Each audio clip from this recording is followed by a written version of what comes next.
Oh, shoot. All right, welcome in. The latest episode of that SEC podcast. I'm your host, Michael Bratton. I go by SEC Mike on Twitter.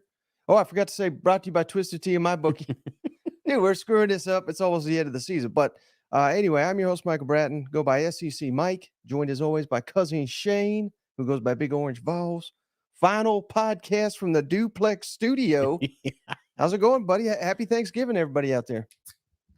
Yeah, it's kind of sad, Mike. Kind of sad. We got duct tape exposed back here. I mean, the set's barely hanging on to dear life.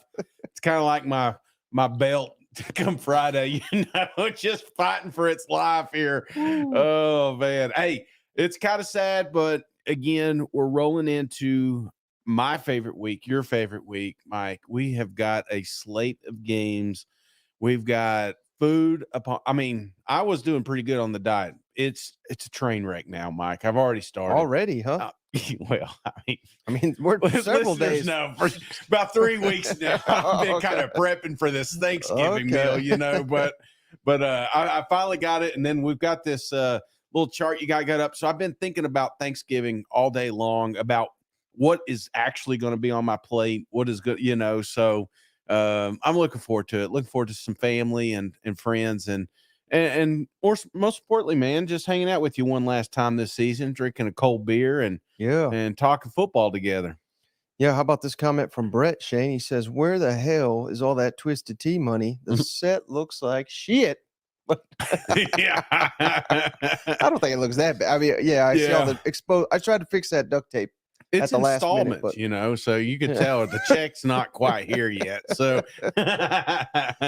but all right, buddy. Hey, oh man, I forgot to upload this graphic, but I'll do it as we speak here. But it is, well, not technically Thanksgiving, but it's about to be. Mm-hmm. That's when all these great rivalry games are about to kick off and everything. So, before we get into that, Shane, before we get into the prize picks, before we get into our game picks, we want to take a little time and let's start with you. What are you thankful for this Thanksgiving, Shane, while I upload this graphic here?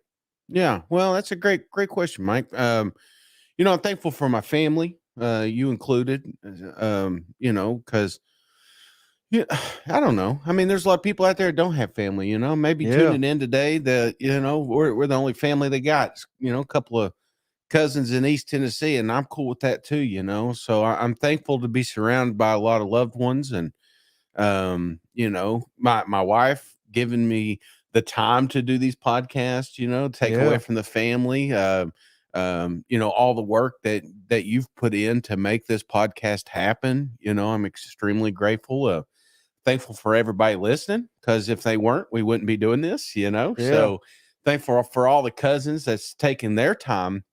I talked to a lot of great people Saturday, and one of the things they said is like, "Hey man, I signed up for my bookie for you guys. I signed up for prize picks for you guys, so I'm thankful you did that to help us out. And it truly has. And, this is a show, this may be the last time in the Plex, but this ain't the last time we're going to have a live show together, Mike. We are on a trajectory right now.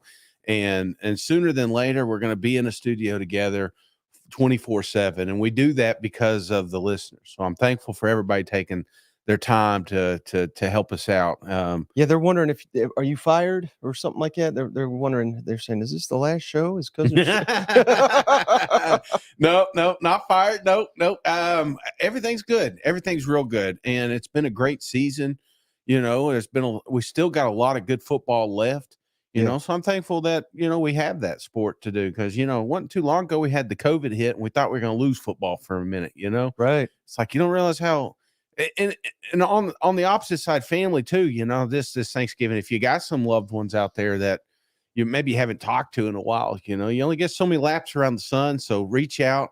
You never know, that phone call may really mean something. These holidays are, they can be dark for some folks out there. So, because they don't have somebody to share with. So if you're thinking about somebody you work with, or, a friend or loved one, something like that, a little 5-minute phone call, could mean the world to them. So so that's my little public service announcement there, but it does mean a lot to, because I've been on the receiving end of that. Yeah, for sure. And just to clarify, so people aren't confused, this ain't the last show, but it's the last one in this room that Shane may actually stay here and do some of the shows from here, but I'm going back to Nashville.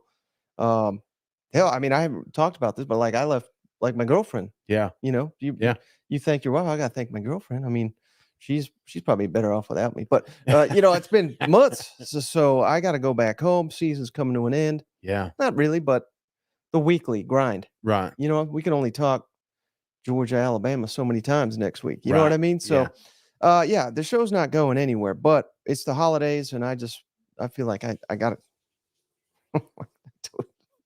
I told you, I got to go back. But yeah, a lot of what you said, I'm very thankful for the audience, Shane. Without the audience, there is no show. Yeah, that's number one for me always. And you know, people taking advantage of the sponsorship opportunities, but family, like you said, football. I just love football. That's why we do this freaking show. You know what I mean? absolutely. Because we're diehards over here. So, yeah, I am ready, Shane. So this is kind of what we had in mind. I got the graphic uploaded here. Now, I did not make this. People are confused. They're like, "Oh my God, how could you not have deviled eggs on there?" Yeah. So obviously, people that are watching can see, but people that will be listening to this tomorrow, it's a fantasy game. Build your perfect Thanksgiving lineup. You only got $20 to spend, and there's main course option. You got to pick a main course, a potato dish, two side dishes, and a dessert, and you got to spend $20 worth to make the perfect Thanksgiving meal plate. So let's go over the main course options first. And again, so you only got $20. Right. The whole turkey, that'll cost you $5. Ham, $4. White turkey, $3. Dark meat turkey, $2. And tofu turkey, $1. So get the hell out of here with that nonsense. Where are you going, Shane, for your fantasy? Let's just do main course right now. Remember, you got $20 to spend. Well, I'm not too picky when it comes to the bird. So if I'm going to a plate and there's all the turkeys cut up, most of the time I'm going to go for the white meat. Right. But when it gets down to the dark meat, I'm still going to eat it and I'm still going to enjoy it. It's just, if I had to pick one, I'm probably lean a little more toward the white meat, but I'm on a budget, man. Right. So give me $2 dark meat. I think that is the best value on this board right now.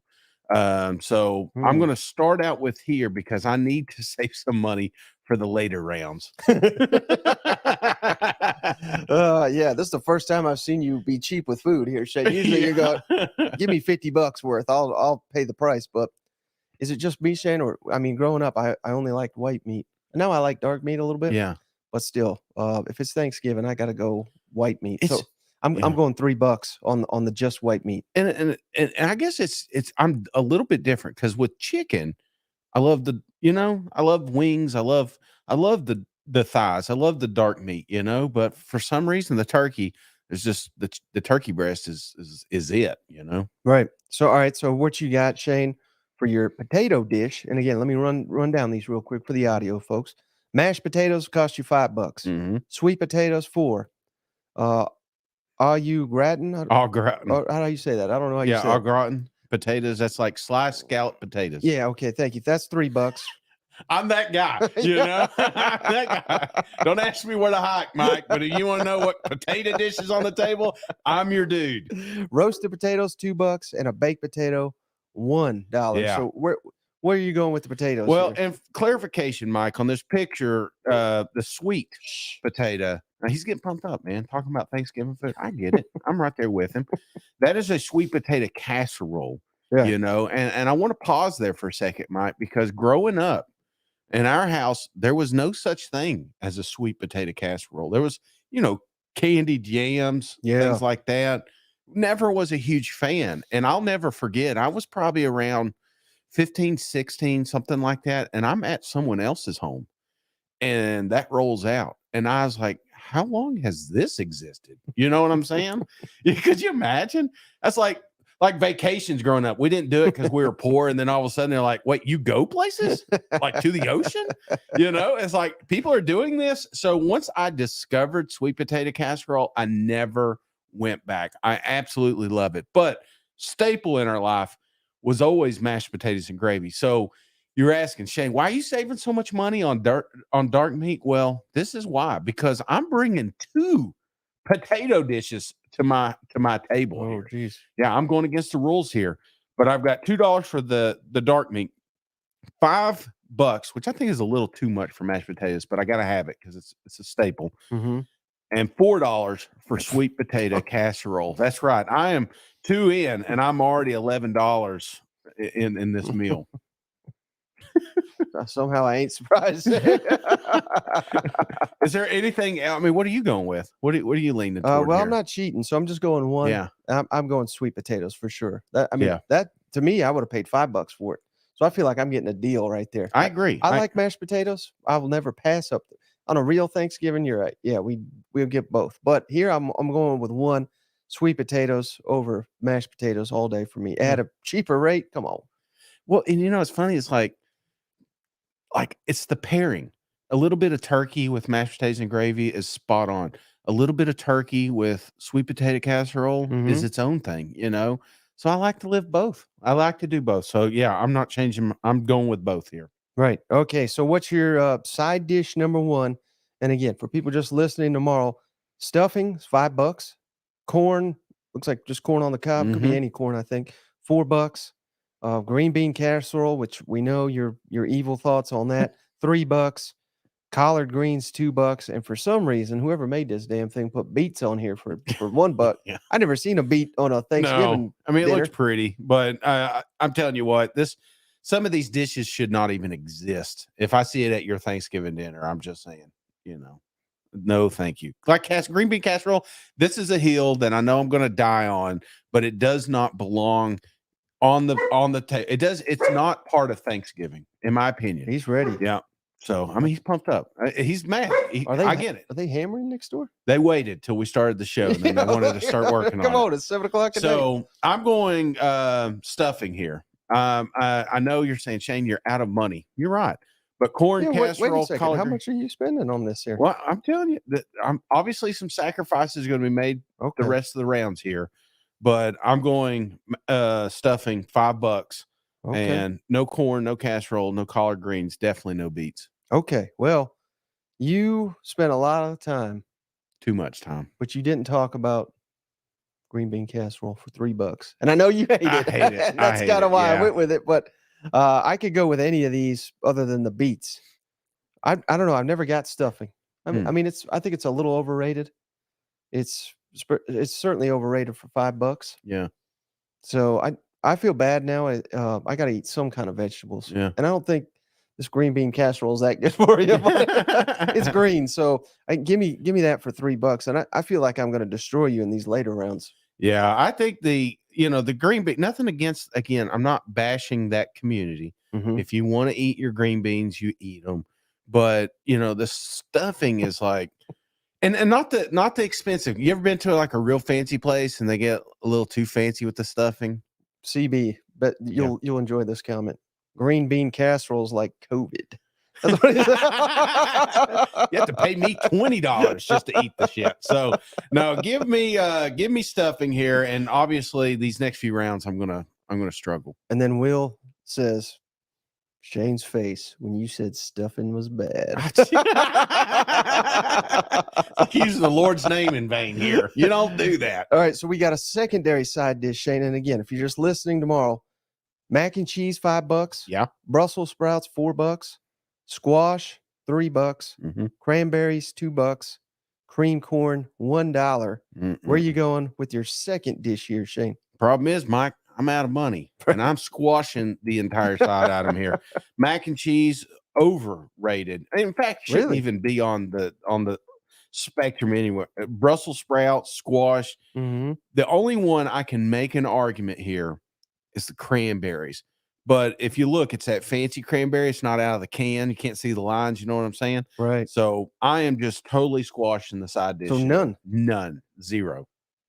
Well, you probably don't got room on your plate with all these potato dishes. So I get it.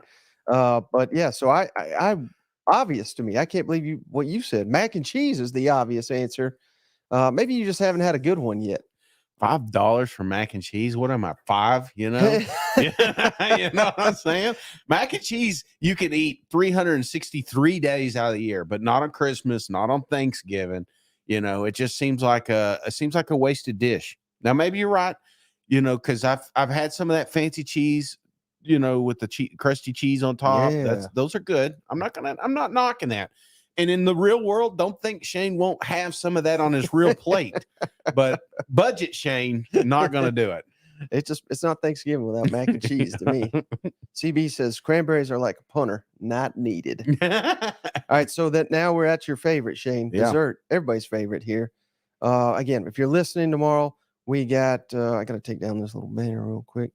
We've got pumpkin pie, $5, apple pie, $4, sweet potato pie, $2, pecan pie, $2, and carrot cake for $1.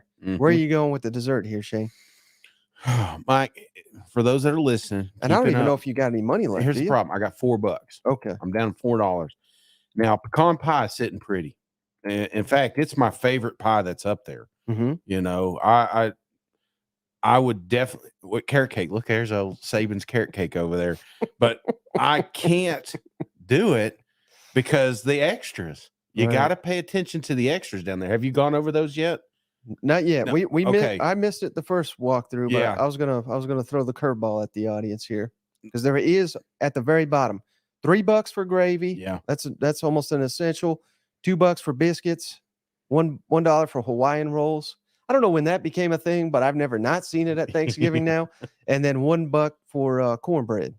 Yeah. So you're saying bullshit. Shane is not skipping dessert, but I am skipping dessert. Why? Because sweet potato casserole is kind of like a dessert. You know, if you get the good stuff with the brown sugar and the pecans, you kind of like you already had a piece of pecan pie.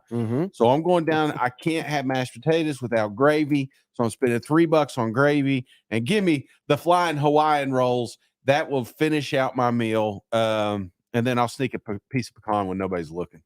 Wait, so you're going gravy and Hawaiian roll? Hell yeah, I am. Look at me, man. You just didn't give a damn about my dessert. You knocked me over to get to the rolls here. See, now I think pecan pies is the best here. Yeah. So for $2, that's a steal. That's a steal. That's not a deal. That's a steal. And then I got enough money because I budget, unlike Shane here. I'm going biscuits, $2, and cornbread to round me out. I think I got the much better. All you got is a bunch of potatoes, dark meat. Oh, yeah. And you skip desserts, you skipped a side. Yeah, just the best plate. You know what I'm saying? That's just round one. Let's do it again. Round two. What do you get? How about this comment? Shane Brett says Shane lives outside the constructs of this matrix. I don't paint within the lines here, Mike. You know? Oh my gosh. Nina says the food podcast has been the most focused cousin Shane has been all year. It's the only time I've had notes coming into this thing. No, I love it. Obviously I love food, but it's fun. You know, you got football going on in the background. You're going back, make you a little turkey sandwich later. You know, it's just, I don't know, man. It's just a lot of my favorite memories was around food and football, you know, and this holiday in particular, you know, especially if you've got some, you know, maybe some grandparents you lost or something like that. You know, it used to be a big thing at our house. You know, we had a big old family meal and it's just kind of dwindled down a little bit. Now we're creating our own traditions with our kids and stuff. Right. So you do that by focusing on this meal and the football and friends around you. Well, appreciate you, Michael Kelly. He just threw us $10. Thank you, Mike. Says happy Thanksgiving to his favorite cousins. Are we going to the SEC championship? Would love to see y'all. Well, we tried. Well, we tried. We got denied. So yeah. Again, I don't think anybody owes us anything. So I'm not mad or anything like that. I mean, I think we're grateful to go to like media days and stuff like that. But we'll get there. But we are not, I guess, at the point yet where we made the cut. And there's a bit, you got to imagine, final one with the East and West, Georgia and Bama. They just said they had a lot of people. Absolutely. They didn't say you're unworthy. They just said so many people have requested. I kind of like to know where that line was, though. Like, were we close, or is it? I don't think so. Yeah, I mean, because this is going to be dubbed one of the most anticipated SEC championships. Yeah, and we got a whole nother week to talk about that. But I get it. It's a tough venue. It's the tickets are going to be really, really expensive to get in there, and we did attempt to get down there. Unfortunately, we weren't able to. But next year we'll just keep hammering at it, keep going. We'll be at all these games. right. All right, Shane. So we got a lot of picks to make. Yeah. But before we get to that, as always, got to remind the audience, head on over to Prize Picks, sponsor of the show. 3 seasons now with Prize Picks, daily fantasy sports over at Prize Picks, and it's not just college. It's all NFL, baseball, basketball. They got a show all covered at Prize Picks. But we love it because they got the SEC players, Shane. And because we're doing this so early, I don't think they've got the Saturday board yet. So I'm kind of limited in my selections, but they got so many games covered at prizepicks.com. Yeah. Promo code SEC. They'll match your initial deposit up to $100. So many selections even for Thursday. I got a couple winners here for you. Want to hear? Okay, let's lay it on me, man. All right, Jackson Dart. Rumor is he's banged up. He may not even play in this game. Now, I think he will, but I think he's going to be limited. Under, because if he's hurt, he ain't running the ball. Yeah. Under 25.5 rushing yards for Jackson Dart. Now, if he was full go, he's 100%. I'd probably go over, but and who knows? I mean, I don't want to tip my hand here. Could be a blowout. I'm not saying it will be, but that's another thing. If it is, maybe he doesn't play as much. I don't know. What's your thoughts on that Jackson Dart under 25.5 rushing yards against Mississippi State? It's risky, man. It's risky because one good run and he's over it. So, but a couple sacks and he starts deducting it, But it seems like too, there's always these games that pop up and you're saying, hey, he's banged up. He's not. Then all of a sudden he looks like like he has any ailments out there. So right. I don't know, man. I think there's going to be a lot of action. I am not, and I hate to say it because I just told you how thankful I am, but I am not getting on bet with that one. Okay, how about this one? Trey Harris, outstanding Ole Miss receiver, over 67.5 receiving yards, and I'm double whamming here, and over half a touchdown for Trey Harris. Yeah, give me that. Give me some of that. Absolutely. Yeah. And then one more, Shane. It's like pecan pie at $2. Come on now. Get in on it. Will Rogers back in the fold. Knocking off Russ last. He apparently gave this impassioned speech. He's going to be fired up. It's probably his last Egg Bowl. Yeah. I mean, he could come back, but I don't know if he will. We'll tackle that all off season. But Will Rogers over. And here's what I really like it. It's not just rushing. It's total touchdowns. So if he runs a touchdown, could be a quarterback sneak. If he catches a touchdown for some reason, he's probably not going to catch one. But if over 1.5 touchdowns for Will Rogers in any. Yeah. Oh, yeah. Absolutely. I think there's going to be a lot of scores in this game. So you tell me Will ain't going to get one of them or two of them. Yeah, I'm in on that. Okay. Well, let's get into the action then, Shane. And we'll start right there. I'm just going in order because it's Thursday, Thanksgiving. We got to tackle this one first. Ole Miss at Mississippi State. Rebels favored by 10 points on the road. The over-under is 55.5 points. Game kicks off 7:30 Eastern, 6:30 Central on ESPN. Who you like in the Egg Bowl? One of our favorite games on the SEC calendar. Definitely one of the favorite games, Mike. Hey, do you want to hit that green button there? I don't know if it's too late for that. Yeah, too late, pretty much. What is it? It's the last time. It's the last time I could critique you while you're here, so I'm getting it in. But hey, man, this is always a good game, and I always go back to you remember the dog peeing game. It's just like nobody was. Sometimes this game gets lost throughout the year until it's in action. When everybody's watching everyone watches this game, Mike, because it is on Thanksgiving. And so I'm so thankful that we get to watch this football game. I figured I'm going to throw out a couple of locks this weekend, Mike. Oh, baby. Starting with this one here. And I know the quarterback situation's a little bit up in the air. You got Will Rogers coming back. You got Mike's on the picture, so you guys are about to see it too. I just don't. For some reason, I want to think that this is going to come down to the wire. It should come down the wire. Every Egg Bowl comes down the wire. But Mike, I think Mississippi State team is in trouble. I think the Bulldogs are in trouble because even if Jackson is banged up and he may not run, it does not matter. There are so many weapons hitting on all cylinders right now, and Lane Kiffin's out for blood. He does last week a little bit of a slow start, and I think that was kind of the wake up call they needed, that they can't just sleepwalk through these games anymore. I expect a lot of points, and I expect them mainly on the Ole Miss side of the ball here. So first lock of the weekend comes on Turkey Day. Ole Miss 35, Mississippi State 20. That hurt, Shane. Yeah. I'm going to throw up your little Grim Reaper eating Thanksgiving meal with a shark. I mean, these get more wild each week, you know it? So, yeah, that's a great pick, Shane.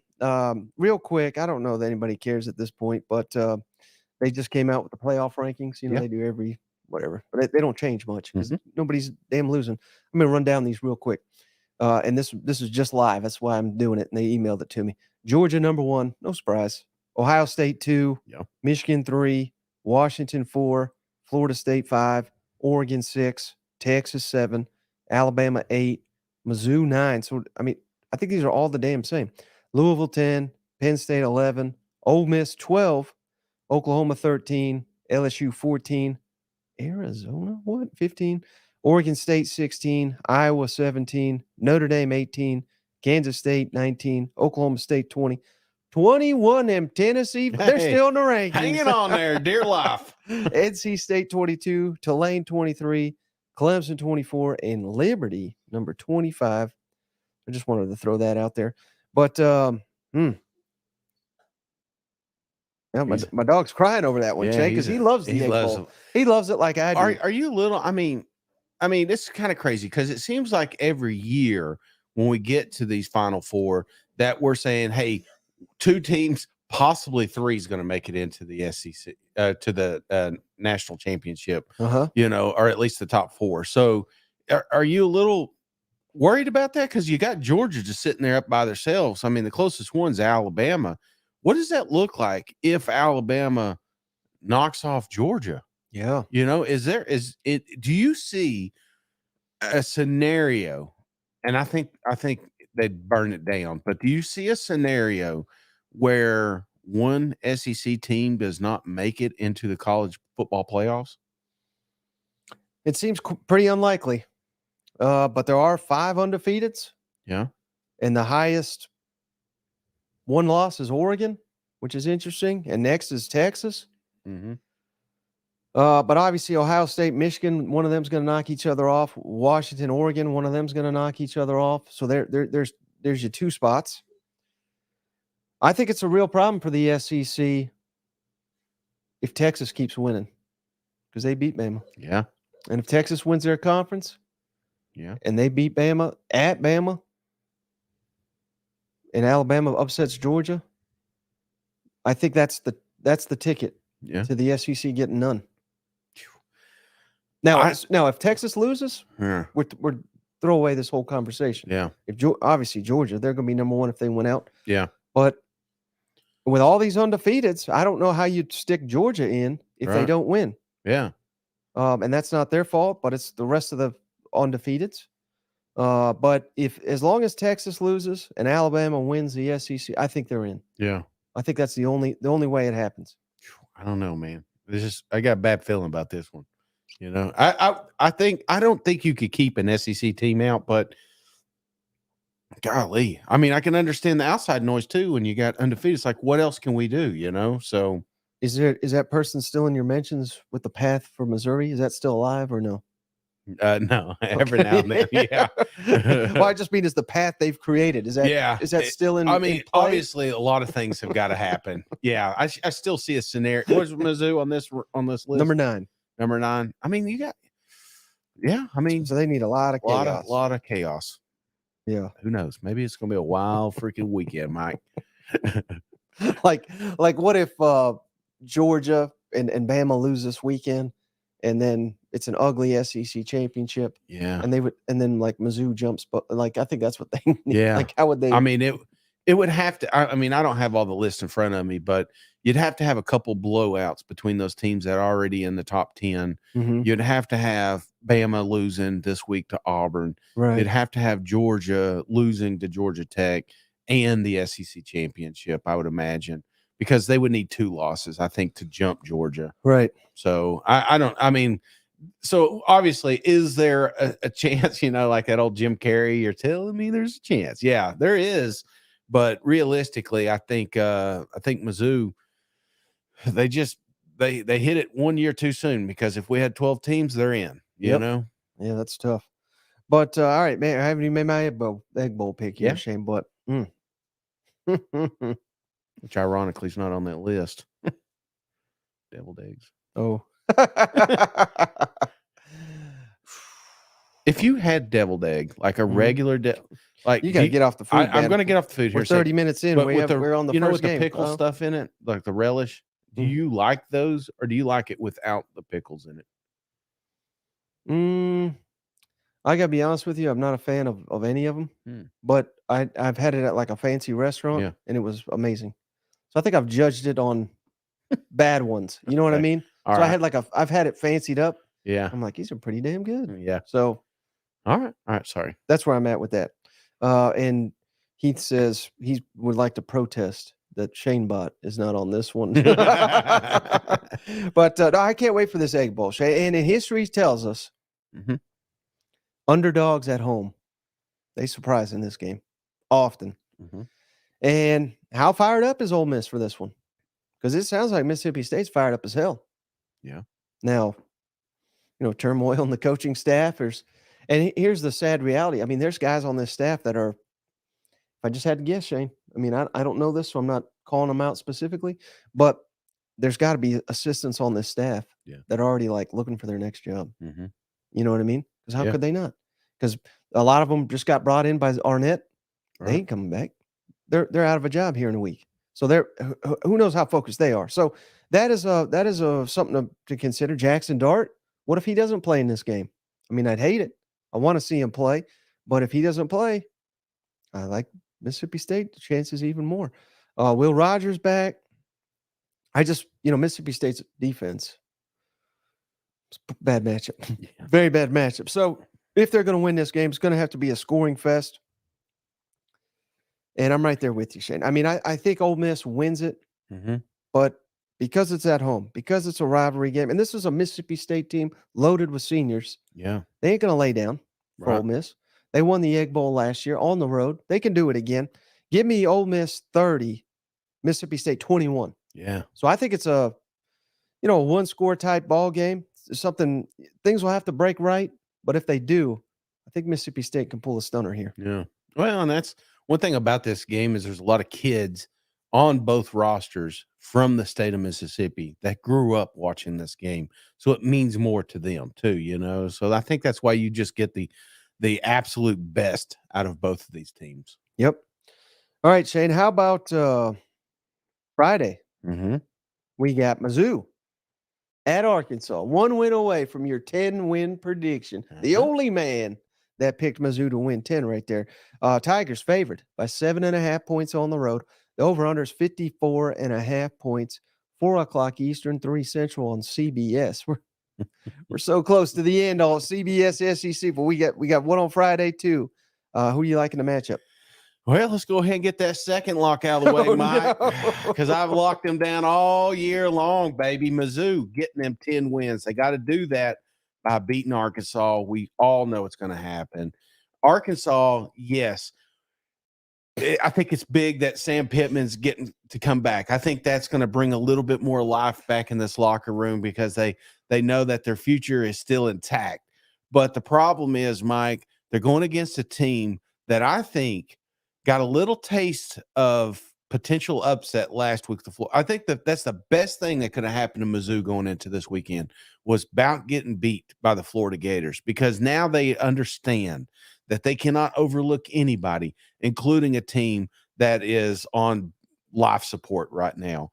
Arkansas could come in here, could pull off an upset, and I'm not saying it can't happen, but I just think the stars are lined up, man. This storied program to finish the season the way that they've been doing all year long, they gotta put a bow on this thing, and that is knocking down the Razorbacks, because Mizzou does not lose to Arkansas. Mike, give me Mizzou Tigers 38, Arkansas 24. Yeah, we got another lock here. I'm gonna throw this up. This is Graham eating what is he? He's eating a turkey. He's got turkey. It looks like he's eating some sweet potatoes or something, but he's happy. He's happy, and he's got his Mizzou sweater hoodie on. Absolutely. Yeah. So this is a big one. This is always a fun one, and there was a lot of there's been a lot of shit talking when we went to SEC Media Days. This is the one that kept coming up the most, was Mizzou. Arkansas fans don't understand why they keep losing Mizzou, and Mizzou is like, they're the ones that have accepted this as a rivalry. It's just turned into one of my favorite games, and I'm glad that it was on Friday, because sometimes I think they were talking about flexing on Saturday. This is good. Now everybody again can watch this game, and they're gonna enjoy one. Right, and here's the thing, Shane, that it's I get it. Arkansas fans hate this, and I think Missouri fans have started to come around they can needle them, and that's how you make a rivalry. Yeah. But it's also, good on the SEC for making this like a Friday tradition, standalone. Yeah. I think that helps make it somewhat of a tradition too, or a building tradition. Right. Let's call it what it is. But yeah, I mean, Mizzou's got an elite passing attack. It's bad news for Arkansas. But Mizzou's got, according to efficiency, number 100 pass defense in the country. So I think KJ can have some success at home. They're saying, Mizzou fans, they're claiming they're going to stripe the stadium out. Mizzou's saying that. Oh, in shit. Fayetteville. Can you believe that? That's the kind of talk that gets you upset on the road, brother. Let me just tell you. I mean, you're bringing Sam Pittman back. Players are fired up. KJ's fired up. I don't know if you saw this yet, Shane, but Rocket Sanders, he got hurt pretty bad, so he's out for the year. Another one of the running backs, DeBinion, I believe he's out. Yeah. So we're a little thin there. Someone in the comments, Shane, said Arkansas needs to bring back Dan Enos.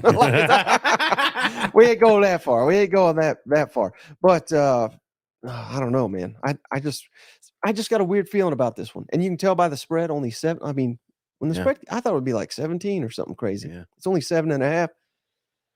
I don't know, Shane. When these it is a rivalry to me. But often, when you think there's so many games that Arkansas is, we got this one. Yeah. And they shit the bed. So I'm thinking when 90% of them are like, God, we're going to get whooped by Mizzou. I think this might be the one where they flip it. And they might say, I don't know, Sam Pittman, what you doing? What you cooking with fire over there? Upset special, Shane. Arkansas 24, Mizzou 23. I'm going outright upset. Oh, gee. I'm going Arkansas Friday. I think this is because they bringing back Sam Pittman. You get that dark cloud out from under the program. Because if they don't show up here, the same week they announced they're bringing back their coach. They may as well fire his ass. You know what I mean? Oh my gosh. I'm not saying I'm not saying do or die. They have to win it. Yeah. But if this is repeat of Auburn a couple weeks ago, I don't know, man. I'm like you, but I think if they would have steamrolled the Gators last week, they would have done exactly what they did last weekend to Arkansas. Arkansas's got a good team, and they've been in a lot of good games. That's the crazy thing is, it's like when you look at Arkansas's record, it's a little deceiving when you look at all the games that they've been in. They were right toe to toe with LSU, toe to toe with Ole Miss. They've been able to hang with a lot of these programs, but they just not been able to finish the games. So, the Tiger don't change his stripes, Mike. And right now, Arkansas can't win close games. That's why even if it was a close game, I'm going to lean a little more toward Mizzou because they show me they've been able to do it. So, I think last week was a big one and a big momentum push for the Tigers. Brett says, bad pick. You guys trying to get Walmart as a podcast sponsor? I'll take him. If they want to give us that money. Yeah. All right. How about this one, Shane? Into the Saturday action. Loaded slate here. Kentucky at Louisville. Yeah. Louisville is favored by 7. Over under 50.5 total points. Noon Eastern, 11 o'clock Central on ABC, nationally televised. Mm-hmm. What do you like in this one? Who do I like or who do I want to win, Mike? Because I kind of like Louisville's situation, but I want Kentucky to win. Mm-hmm. That's where I'm at. And I'm a little frustrated with how they've been playing here, especially last week on the road. A lot of boneheaded mistakes, just dumb turnovers. This team is just it's sometimes it feels like it's 95% there and then it falls apart. It's just this program has not played a complete game in 9 weeks. So I'm expecting them to get it this week, Mike. I'm expecting the Wildcats because I'm not saying Stoops is on the hot seat. He's not. But there's people talking. People are upset with what we've had here. Some of the kind of conservative play calling. You got Ray Davis coming out here, deleting tweets after the game. I expect a heavy dose of that. There's some locker room, not issues, but there is some frustrated players in that room that I think get some of that out this weekend. Kentucky hates Louisville, man. Louisville hates Kentucky. And Louisville, for the first time in a long time, is expecting a win this weekend. And I think that's good. I think that's good for them, Kentucky. Big Blue Nation. They need a damn upset, Mike. They need a top 10 win, something that just has not happened this year, but they get it Saturday, baby. Give me Morristown Honda, Kentucky 28, Louisville 27. Just an extra point. Can you believe that? No, I don't. And I think you're just being an SEC homer on that one, Shane. Maybe. Stoops already bought basketball tickets, they're saying. Oh, boy, I don't know about it, Shane. Louisville's got a top 10 defense, too. I didn't realize that until I started digging into the numbers here. I just thought Jeff Brom, high-flying offense. Mm-hmm. I watched them the other week. They were very explosive. They got a really good running back. He's actually got more rushing yards than Ray Davis. Yeah. Of course, he plays in a weak-ass league. But, Louisville still got hopes for a playoff. I don't think people realize they're undefeated in conference, I think. And either way, they've locked up a spot in the ACC championship. Yeah. If they can beat undefeated Florida State, they have an opportunity. Mm-hmm. And everything you said about Kentucky is true. And Devin Leary's coming out here today and said, they asked him, "Are you thinking about?" Because of COVID, I guess he's got like an extra year. Yeah. So I don't even think he's interested. I mean, I think he's like over and done with it. And I don't blame him. I don't know if Kentucky wants him back because they got a star quarterback coming in, but he'll be a freshman. So, but it's been that kind of year for Kentucky, Shane. And like you said, I mean, toughness seems to be an issue. Passing, the offense is just dreadful right now. Mm-hmm. So you're telling me this offense that can barely do anything right is going to score 28 points on a top 10 defense? I don't think so, Shane. I get it, but I think Louisville's red hot. I think they've got a major advantage in the coaching front with Jeff Brom. I think he's a top 10 coach, and I think he's proven that this year. So give me Louisville 27, Kentucky 13. I don't even think this is a ball game. Oh, jeez. Kentucky this is not their year. I know it's not, but again, I think sometimes it gets skewed by the conference they're in, and I think Kentucky is just they're frustrating because you could see the talent's there. I going into this game, if I had to pick, I don't care. I'm not watched any Louisville games, but I've seen Brom get knocked out 3 times in the exit. That's we're gonna get a heavy dose of that again. You know, I get it. He's been doing great up there, but the better football team is in Lexington. They just have not played a complete game, and I just.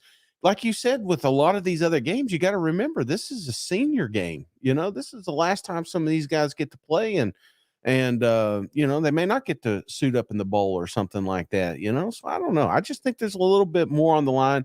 Mark knows it. I think these boys are dialed in, and I think they get back to a little bit of that old Kentucky football and just, hey, let's give Ray 40 attempts, man. Let's just run it. If we got to do it 3 yards at a time and it's ugly, and they want to play keep away, that's fine. Let's do that. I think just the bigger, better team's going to win. And and I hate to say it, but it's going to be considered an upset. But I think Kentucky gets one this weekend. Maybe if it was at Kentucky, I would agree with you. Yeah, but they do hate each other, and they seem to always play well against them. So I hope you're right, Shane, because it would be good for the SEC. But you know what's also good for that SEC, Shane, and that's headed on over to mybookie.ag online sports book. That promo code, that SEC, they're willing to give you a $200 cash bonus exclusive to our audience with that promo code, that SEC. They got all kinds of Thanksgiving promos and prop bets and things of that nature over at MyBookie. It's not just college football, NFL. I think basketball started back up. So they got you covered over at mybookie.ag online sportsbook. And don't forget that promo code, that SEC. This man's on a heater. You know, he's got two locks. Yeah. You're going to get two locks. I'm feeling good this weekend. Like last weekend, that was bought Shane. He messed up, but this one's back. Yeah. You know, so I'm ready. You want to make some money, then pick those. I'm basically giving money away. Yeah. Well, let's give them some more on this one, Shane. Texas A&M at LSU. LSU favored by 11.5 points, over under 66.5. Game kicks off at noon Eastern, 11 o'clock Central on ESPN. Big time upset last year, Shane. A&M beat LSU. No one saw that coming. Yeah. Does it happen again? It could, Mike. It could.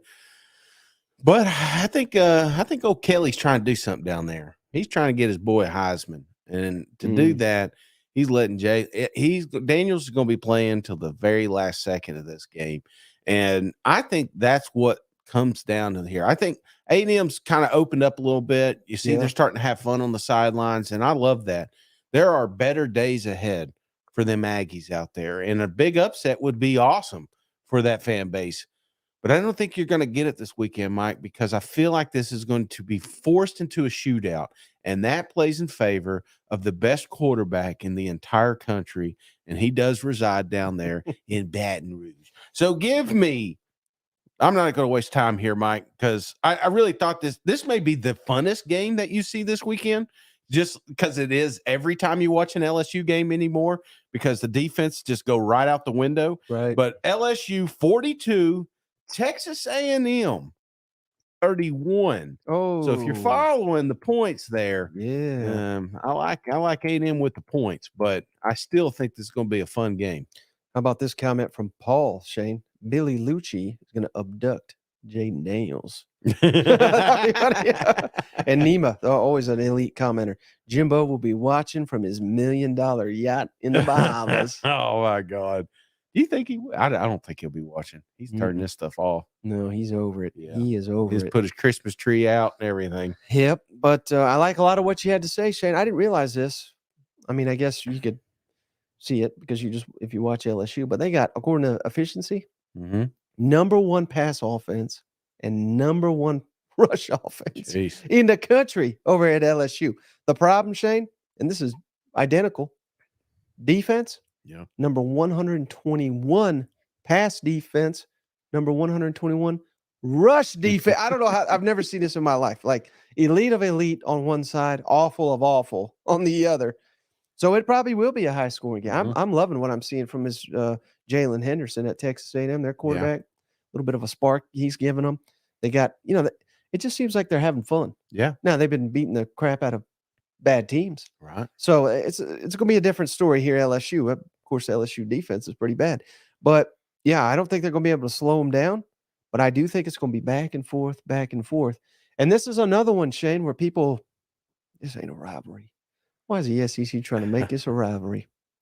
Well, you make it a rivalry when you fight after the game. Yeah. When there's, you're dousing your coach with Gatorade and you didn't even win the damn game. and all those things that happened. Last year's upset, this year upset. That's how you make it a rivalry, Shane. And now that Jimbo's not there, I like A&M's chances even more. I really do. But there's only one Jaden Daniels. Yeah. And that's what this game's going to come down to. So I'm right there. We almost have the same score, but I think A&M keeps it even closer.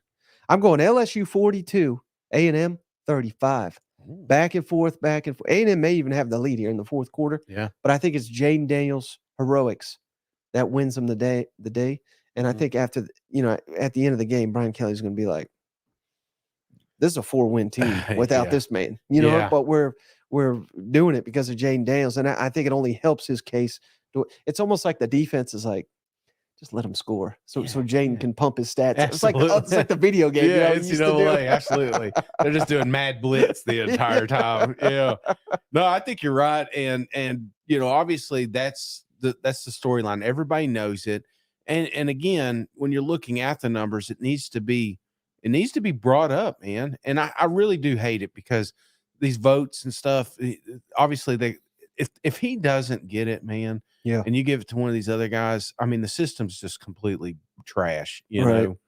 They're just giving it to a quarterback to make the playoff. Yeah, exactly. They want to. They want to be, hey, show their friends who they voted for, Look, I'm going to Bo Nix. Yeah, one lost Bo Nix. You know what I'm saying? What? Yep. Is that's your guy? So I'm sorry. That ain't my guy. Ain't my guy. All right, how about this one, Shane? Iron Bowls lost a little bit of luster thanks to freaking New Mexico. But Alabama at Jordan Hare Stadium. Alabama favored by 14.5 points on the road. Was 10. Over under 48.5, pretty low. Not a high scoring game, according to the odds makers here. 3:30 Eastern, 2:30 Central. Oh, CBS. Last time we're getting Gary in a regular season game. Who you got in one of the best games in all of college football? It's funny. I stumbled across a video earlier of Vern talking about his favorite, because CBS, it's bittersweet. A lot of great CBS games that have come through, and obviously it's the last year we've had them.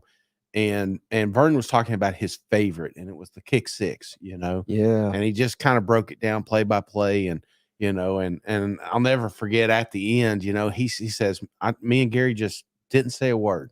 We just sat there for, I think it was like a minute and 15 seconds, just soaking it all in, because it was such a special game. And there have been a lot of those. The Iron Bowl, if you ask anybody what's the greatest rivalry in the country, you're going to hear some people from up north talk about Michigan and Ohio State. But we all know the real answer, Mike. It is the Iron Bowl. This is the pinnacle of rivalries. This is, if you looked up a definition of the word, I guarantee 3 articles below it is going to be about the Iron Bowl. Yeah. So it's going to have a lot of future games that are going to be tight. We've had a lot of past games that have been tight. I don't know if we get it this year, but as soon as I say it, we will. I think obviously Auburn losing in New Mexico State took a huge hit to the pride, and a lot of people thinking about the ticket prices kind of went down. Yeah. But I think that plays favor for Hugh Freeze, because again, now you've got a team that just saw you get beat by a team you had to pay money to, but at the end of the day, it comes down to players. And I just think Alabama has too many of them. Jalen is, we just talked about how great Daniels is. If Daniels did not exist, we'd be talking about Milroe and all the great things that he's done this season to put them in a place to potentially win an SEC championship.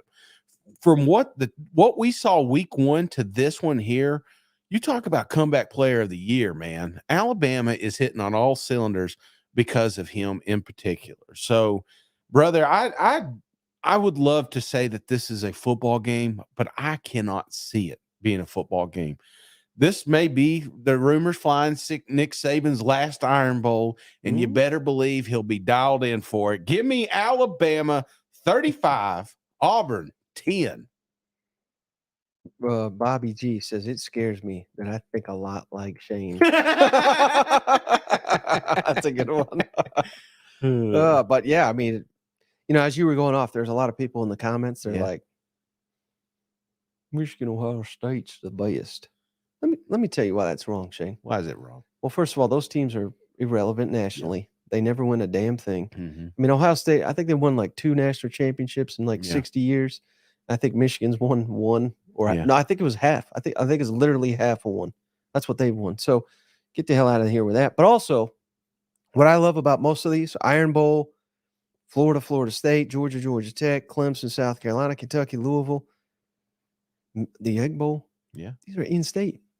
I think that ramps it up significantly. Yes. I mean, you think people in, I don't know, Sandusky, Ohio, or they running into Michigan people every day? Hell no, they're all just a bunch of Luckeyes. Yeah. You think in Detroit they're running into Buckeyes all day? Hell no, they're all that's Michigan State, all that garbage. I think in the SEC down here, you got to live with these people. Yeah. And it's every day. It's an everyday war, Mm-hmm. and it ramps up to another level.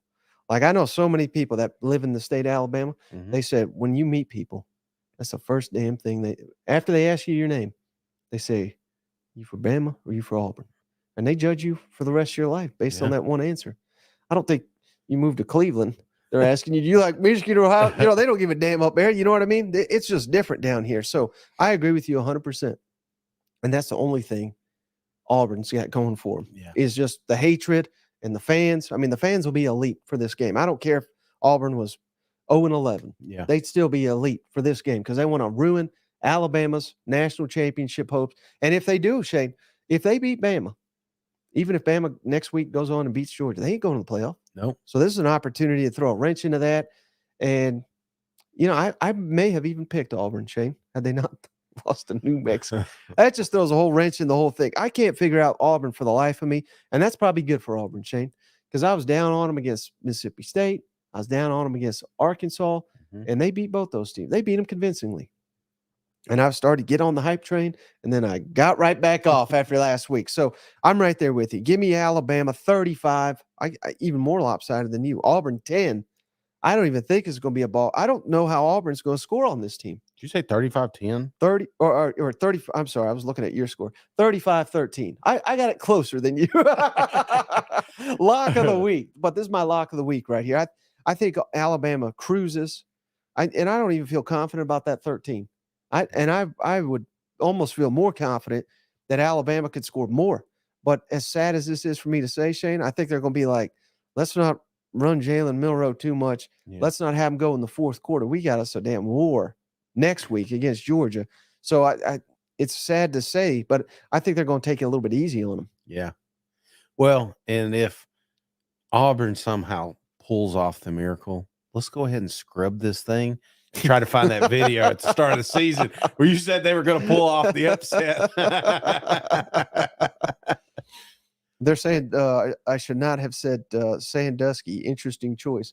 What wasn't that where he lived? The only damn town I know up there is Tommy Boy. Wasn't that where he lived? Oh yeah, Sandusky. Yeah, Sandusky. That's why I said that. Yeah, we didn't say Penn State. So I mean, it's Ohio State and Michigan, and I'm with you because that's the thing I hear a lot of is families divided. Right. And they grew up either Auburn, Alabama, or that relationships never form because their parents absolutely despise it. I mean, that's just what football means down here in the South now. And to make it continue, you got to have close football games. So I do think sooner than later, these games are going to be tied again. But it does not. If I told you, Mike, the only upset that happens this weekend is the Iron Bowl, you're not just floored like, how the hell did that happen? Even though you locked it in the back of your mind, you're saying, well, crazier things have happened in that damn stadium. Oh, yeah, for sure. All right, how about Vanderbilt at Tennessee, Shane? Vols favored by 27 points. Over-unders 56.5. 3:30 Eastern, 2:30 Central on SEC Network. And, I mean, I already know who you're going to pick, but I'm really just asking for the score here, I guess. The score, I'll just go ahead and knock it out. It's 49-21. And the reason I've got it like that is Heupel's going to make this one personal. And I hate to say it for Vanderbilt, but we got embarrassed. We got our teeth kicked in last couple of weeks, Mike. Tennessee needs a get right. And I'm hearing all the Nico and the Joe talk. This is Joe's last senior. I'm expecting him to play majority of the game. I do think Nico gets in at the tail end of this thing, but I expect a lot of points. I expect aggressive play calling. Tennessee Vols are going to put they're just going to hammer Vandy. So give me the Vols. What I say, 49-21. Yeah. Over under 2.5 series for Nico. I say over. I think he gets the whole fourth quarter. I think because think they're again, hiding them? Seems like they're hiding them. well, I've heard the old what's it called, the red shirt, Right. is So he could play. I mean, he could play every snap of this, and he still can redshirt. correct. But again, Joe Milton, this is it for him, and say what you want. You know, Joe, he was put in a tough spot. I mean, expectations were high. The team kind of decimated around him a little bit, you know, and I've been up and down on Joe. Anybody listening, they know I've said my piece with that. But again, I respect him and everything he's done for the kids in that locker room. So no reason to pull him on his final game, potentially his final football. You know, you never know. Yeah. I don't know what the bowl game's going to look like, but it could be. You know, I expect more Nico in the fourth quarter. Well, Shane, I mean, there's really no way to sugarcoat this, but so I pulled the efficiency stats. Vanderbilt, 112th passing offense, 117th rushing offense. How about the defense? You said, well, Clark Lee, defensive guy. 118 pass defense, 110th rush defense. I mean, they can't do anything right. Yeah. And this is efficiency. This is not just straight numbers. So, my goodness, I don't know if 49 will be enough. You know, Tennessee always seems to have a field day on these Vanderbilt Commodores getting in at home. This has got to be a get right game. Yeah. This has got to be a game where, you know, you've been kind of getting embarrassed here lately. And this, you know, whatever you could score 100 on Vanderbilt, doesn't make up for any of that. Right. But like you said, I mean, this is an opportunity to send a lot of guys out with a win at home. So I mean, I don't see any path to this being a competitive ball game. I would give Nico the entire second half. You're saying fourth. I'd give him the whole second half. I really would, because I think it'll be a 30, 35 point game at that time. So give me Tennessee 42, Vanderbilt 14. And here's a prediction for you, Shane. 3 Vols have 100 rushing yards in this game. Yeah. How about that? One of them, Nico. Oh, dang it. You're going to steal it. I was going to surprise you with that at the end. But, yeah, what if he's one of them? I love it. I mean, I get it. And I try not to be. I want to see Joe finish it out and have a great first half. But, yeah, let's get some youngins in here because, again, you're a salesman, man. You got to sell these recruits that, hey, this was a one-off. You know, we had a bad season. But look what we got back here. Look what next year is going to look like.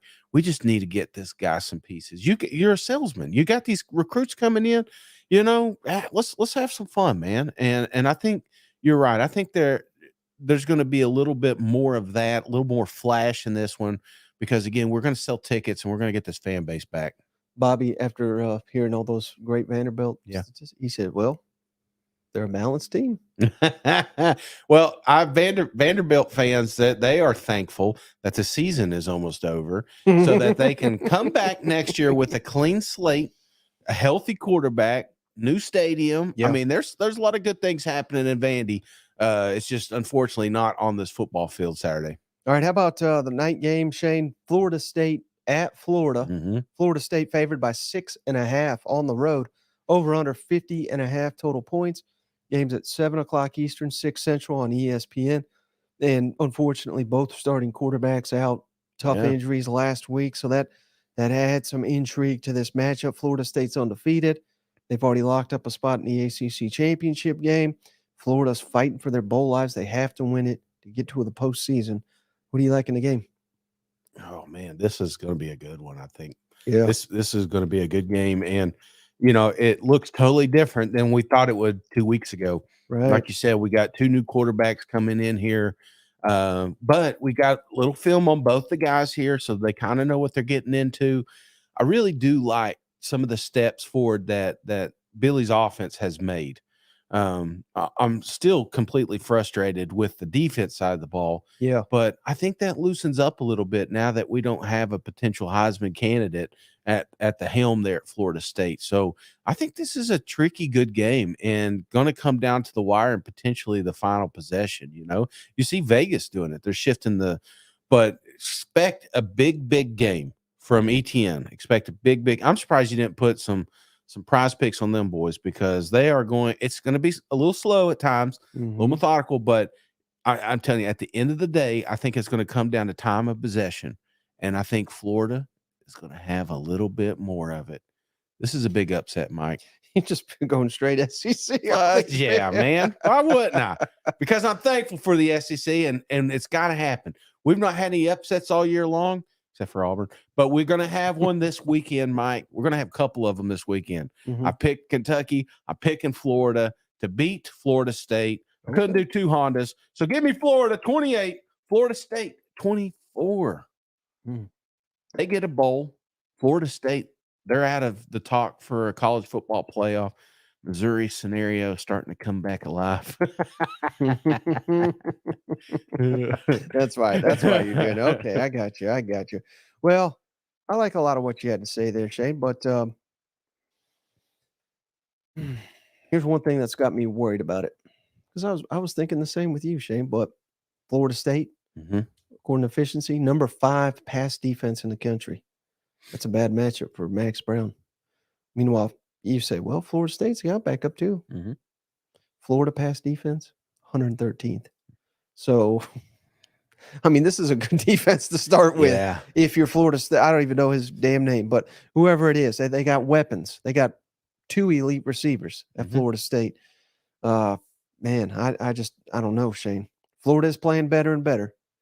And I asked this to someone earlier today, and this is kind of sad to say, but, Florida, let's say this is like an overtime game, but they lose it. 5 straight losses to end the season. But you're looking tough, and this is undefeated Florida State. Yeah. So, I mean, we're not playing for losses. We're not playing for tight losses. But this seems like a sad sentence. I'm not trying to troll, but I mean, I don't know if I'd be more confident about a team that lost 5 games to end the season. Yeah. Than I'd be in Florida, because they're looking better and better. Not the defense, but the rest of the pieces. I just think they're lacking talent on defense, and they're making the most of the offense. So I guess what I'm asking you is, I'm starting to warm up to Billy Napier. I really am after the past couple of weeks. If he loses this, or if it's very close, again, this is top 5 team in the country here. We shouldn't come in here expecting we're going to whoop our ass, but just because they're down a quarterback, because we're out of quarterback too, and our quarterback's been playing really good. So I don't know. Does that make sense at all? Like a close loss, would they have a lot of momentum going into the offseason? What's your thoughts on that? Yeah, I think you definitely don't want to blow out. I want a close game potential. I mean, I still do think there's a shot here for an upset. Right. And the reason I'm saying that is because, Florida has created a system. It's not like you watch an LSU game, that's an individual playing, Right. You watch the Florida game, it's a team. And does it suck that Mertz is out? Absolutely. But, I don't think they miss that much here. I think that this is a program that now has a new tool to use with his mobility. And I think that may be the factor to keep some of these drives alive, because that's all Billy wants to do. He wants these long 12, 15 play drives and get a score and keep it away so that their defense is fresh when they get out there. Because part of the reason that Florida has struggled here is because they've been on the field the entire game. And when you're on the field the entire game, you realize how thin they are. So I think kind of getting back to that is going to help the Florida Gators kind of stretch this thing out a little bit. It's at home. Yeah. You can hang this on. You could say, hey, man, we just went on the road to a top 10 team and almost pulled off an upset. Why can we not at home pull off an upset against a top 4 team that doesn't have their generational quarterback anymore? Yeah, that sold out crowd too. Absolutely. Nima says, you said Florida's created a system. Yeah, system of giving up 50 a game. Yeah, obviously there's some changes going to be made at the end of the season. Yeah. Well, Shane, again, I like all the points you're making, but this is a top 5 team. This is an undefeated Florida State trying to win a national championship. Give me the better roster, the better coach, the better program. Florida State 27, Florida 28, Honda Morstead. Come on now. I think Florida makes a bowl game. I think they break Florida State's heart, and I think no one's going to be happy with 6-6. No, but this will be the best path to 6-6, snapping Florida State streak. And if Graham Mertz and Jordan Travis were both healthy, I'd pick Florida State. Yeah, I really would. But I liked what I saw from Max Brown last week. So who knows? Maybe he's the next big thing in the SEC. I mean, he looked pretty damn He looked good. apart, man. Looked apart on the road. Yes. Yeah. All right. How about this one, Shane? Georgia at Georgia Tech. Them Dogs favored by 24 points on the road, I say, but there are going to be more Georgia fans than anything. They're over under 59.5 points. 7:30 Eastern, 6:30 Central on ABC. Who are you liking this one? Well, give me them Georgia Bulldogs. I don't know. I mean, maybe if we're in the 50s, you could convince me Georgia Tech has a shot here, but them Bulldogs, I'm not expecting a lot of, extravagant play calling here. I expect just kind of that. Let's get out there, let's get the win and go home. You got to be careful. Georgia Tech does have a pretty good offense. We got to see a little bit earlier this year with Ole Miss. Yeah. So you can't throw out the playbook, but the momentum that the Bulldogs have right now, just keep pounding, man. Just keep pounding. If you're gonna beat Alabama, and I'm not saying like that's a huge obstacle either, but I don't think you could take your foot off the gas, because Alabama's not going to take their foot off the gas when they play Auburn this weekend. And that's my biggest concern, man, is honestly a college football playoff without an SEC program. And how that happens is Georgia messing around, playing with their food against Georgia Tech, which they've done before, and then find out they get steamrolled or beat bad in the SEC championship. This is an opportunity to keep that momentum going and to prove everybody that this team does not take a Saturday off. Come out here, put some points on them early, get your backups in there, try to stay healthy, and then when you roll into the SEC championship, come away as on track for your third national championship. So, did I give you a score already? 45. I got Georgia 45. Georgia Tech, they sneak a few points there at the end. 17. Not a ball game at all. Yeah, I mean, I can't get a path to one either, Shane. Georgia 48, Georgia Tech 13. I mean, I think it's even more embarrassing than you. Yeah. And they could pick their damn score. The biggest mistake Georgia Tech ever made was beating Kirby. Yeah. Because it's personal. It's personal now. So they're going to steamroll off to the SEC championship. I'm not going to waste people's time with this breakdown. All right, final game here, Shane. Clemson at South Carolina. The Tigers favored by 7 points on the road, over under 51.5 points. 7:30 Eastern, 6:30 Central on the SEC network. Huge game here for Beamer. Who you got? Well, maybe it wasn't Cocktober, but it's Covember, I guess is what you want to call it. But Shane Beamer and company are doing some pretty special things. They're finding ways to win games they're not supposed to, and they're on the edge, Mike. Yeah. They got to have a win here to get to a bowl game, and I think you erase all the negativity that you had in October if you pull off this one here. And it's not a tough feat. It's something you just did last year on the road. Clemson's limping into this thing as well. Now they've had a couple of wins here lately, and Dabo saying the same stupid shit at the whatever. That's its own storyline. But to squash it or to put the flame underneath his seat anymore, you got to pull off a big upset. And the only way you do that is the listeners at home, is the fans. Something Beamer talked about earlier this week. It was the loudest he ever heard William Bryce Stadium. You have got to create chaos. It has got to be the loudest.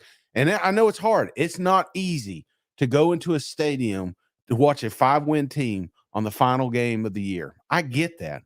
But you have an opportunity to knock out Clemson 2 years in a row. Okay, that's a monumental step forward, man. And I think that's what they got to do. They got to rally. They got to get behind their boys. They got you got some of them out there fighting for their life, man. It's come down to 2 or 3 star athletes, but everybody else is leaving everything on the field here. So get behind them, boys, because I think if you make it out to here, you're gonna watch another SEC upset. Give me South Carolina 31. Clemson, 28. Dabo crying in his khakis on the sideline. Yeah. What did Dabo ever do to you? Dabo. There's one guy out there. He wants me to call him the B word. I can't do it because my mom listens to this thing, but I am not a fan of Dabo. Obviously, I've made that perfectly clear. But the thing about Beamer is we've got to see some of these young kids starting to step up toward the end of the season. And it's a glimpse of what is to come in South Carolina, that's a huge step, knocking off Clemson 2 years in a row. So, and you have a shot to get in a bowl game, get those extra practices for those kids. A lot of great things here, man. Yeah. Well, that would be the biggest win of the season. Yeah. The Gamecocks. Best for the last. Spencer Rattler's red hot. If not for Jaden Daniels, I would make the case Spencer Rattler deserves all SEC quarterback. Mm-hmm. And he may be second team. And his numbers, it's not about numbers. It's about how much you're elevating your team, right. So he's killed it, despite what I thought he'd do in the preseason. So he's done fantastic. Xavier Legette, I think he's the breakout star of the SEC. Probably going to be a very high draft pick. A home crowd at night, that certainly could be the difference. But here's the real difference, Shane. Clemson's got the number one pass defense efficiency in the country. So if they can slow down Rattler, they can slow down Legette with their rushing attack, I think they can win this game. I think they will win this game, Shane. And I've been wrong. I've been dead wrong. But this is the biggest game yet for Shane Beamer. And there's just so many holes on this team. Yeah. And, they're beating Kentucky, who, of course, we both picked Kentucky. Yeah. And now we're sitting here saying, is Mark Stoops going to survive? You know what I mean? Like, that's how bad it is. They beat Vanderbilt. I get it. So they're on a little bit of a roll here. But I think this is the biggest game Dabo's had since he's won a championship. Because if he loses to South Carolina 2 years in a row, might as well bury this guy. Yeah. He's probably going to be begging to get that A&M job because his run at Clemson is over if he loses this game. And I would love to see it, Shane. I would too. But I'm not picking it. I'm picking Clemson 28, South Carolina 24. I think the Clemson Tigers get the win. But I think it's going to be one hell of a game. I really do. God, you hate Gamecocks. You hate the SEC. I'm thankful this is your last day here, Mike. Real quick, Shane, before we go, because you can make an argument for all these guys. Yeah. Beamer, Billy Napier, Josh Heupel, Mark Stoops, Eli and Sam. Which coach or any other that I didn't mention there, which one is under the most pressure to win this weekend for many reasons? I mean, if Drake loses, I mean, I'm not saying they're going to run him off or nothing crazy, but it's like, damn, this is a dream season. It ends like that's going to be rough. Stoops, it'll be bad for him losing out. But 6 of the last 7, whatever it was, awful. Yeah. He's going to be facing some tough questions. Billy Napier, if you miss a bowl in year 2 at Florida, I mean, you could be Billy Napier's dad, and you can't defend that. Right. Not at Florida. Yeah. Same thing. Beamer, year 3, we're missing a bowl. It's flipping back to Clemson. I mean, you could pick any of these guys as the right answer. But I'm just wondering, who do you think is under the most pressure? I want to remove one because I don't think it's fair. Is Heupel. Obviously, Heupel. That's the biggest one of all, I think. Yeah, if Heupel lost to Vanderbilt, that would be the top. Because then it's like it went from worried to panic. You know what I'm saying? Yeah. So I'd like to remove that one because it's 24, 27 points. So let's take that one off there. The ones I'm more concerned about is Billy and Beamer. Sam's got the guarantee he's coming back next year. So I think that took a little bit of that pressure off. Obviously, he would have been leading the pack here. Drink, I don't think losing it obviously would be very, very disappointing for that fan base, especially me since I had 10 wins. But I think they'll be fine if that happened. I'm not saying that's going to happen. Obviously, I locked them down for a big upset. But if I'm picking out of the two, Shane Beamer he's at home. Right. He's going against a Clemson team that everyone has made fun of, a 7-win team. You're thinking, hey, if there is a year that we should knock these guys off, it's this year. We've got, especially 2 wins in a row here. This would be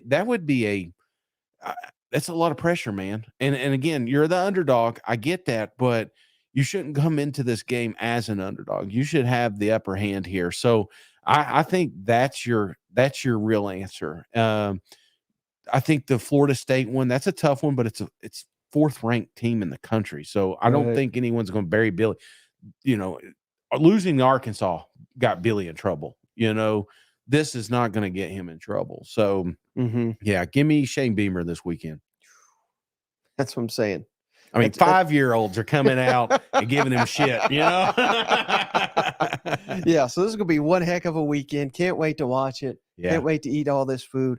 And again, I'll be going live Thursday after the Egg Bowl, Friday after Missouri, Arkansas, Saturday after all these games. So there's not going to be a show on Thanksgiving other than the post-game Egg Bowl. But yeah.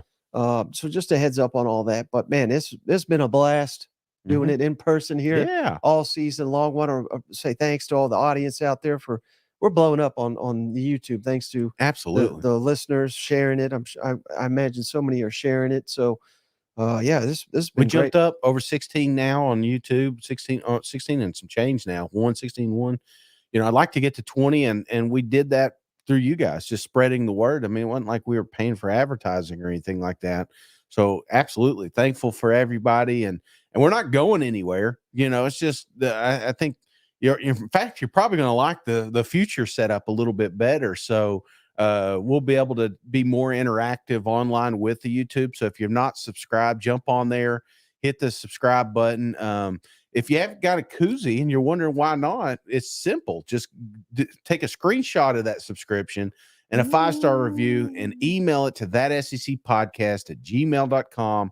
And Mike will take it from there, send you make sure you tell him your address, because a lot of people don't do that. And then it's like, well, where do you want us to send this? So, and all the koozies are in Nashville. That's why I've not been able to send them a lot of them out.